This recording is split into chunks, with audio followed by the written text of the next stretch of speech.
मैया शेरा वाली मैया शेरा वाली करेले दिलवा छै है खाली मैया शेरा वाली करे बना दो घर वाली मैया शेरा वाली।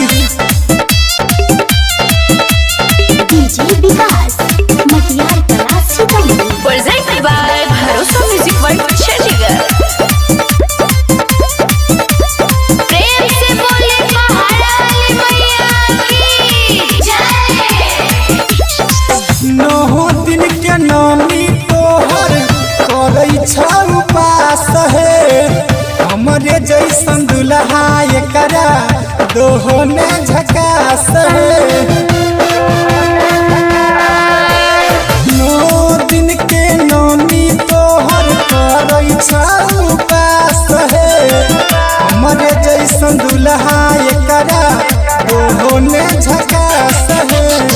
शादी कराई देते बढ़ जेते सान है सातो जन्म के ही बनल रहते जान है सातो जन्म के ही बनल रहते जान है।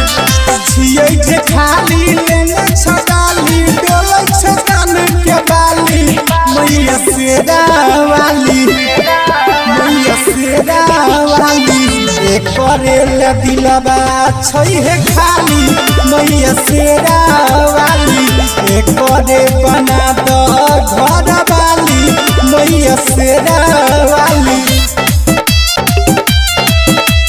डीजे विकास मटियार कला Sitamarhi Presented by Bharosa Music World Chandigarh।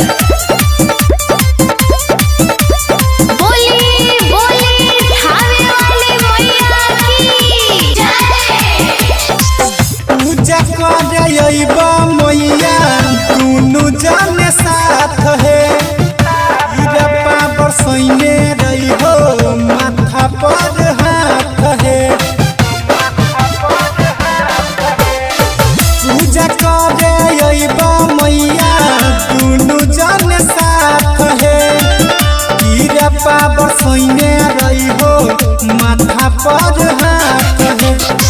लिखै छ गाना जब रेडियो न छ मन हे गुडु गरब ते भेलै धन धन हे गुडु गरब ते भेलै धन धन हे। राज कमल राम जतन कहै छ तोरा निराली मैया शेरा वाली मैया शेरा वाली करेले दिलवा छै है खाली मैया शेरा वाली करे बना दो घर वाली मैया शेरा वाली दया कर माँ।